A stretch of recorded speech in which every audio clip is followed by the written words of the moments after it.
แล้วมันตรวจมาอย่างเงี้ยแปลงหม้อมันจะเป็นนี่แปลงหม้อแน่แล้วมันก้นอะไรอย่างนี้เจอข้างนอกทีนะก็มีปลาเลอะก็ต้องตีนหน้าเอามีปลาเลอะมาทั้งห่วงเดียวปีหน้ามันมีโอกาสไงครับจะได้จัดได้เลยเวลาด้านบนนี้เพิ่นได้แพทย์ได้อย่างนี้แค่ปีละก็ยังไงจะดันให้มันเป็นต้นแบบบอกระยะที่อื่นนะนั่นแหละเขาจะชอบแม่เลยก็แม่เนี่ยคนนั่นก็จะแรงก็แป้งมันอย่างมันจะบอไปน้อยหนึ่งก็เดียวเรื่องเอาแหนมจักรยานไปปลูกไผ่เดียวจะเจอในจานเกษตรแม่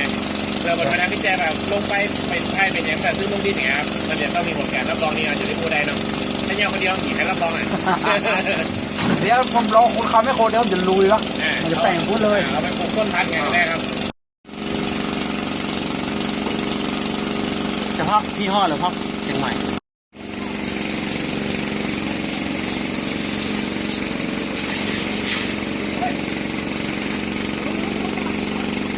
พ่นบ่อขยะที่ตำบลบ้านตาล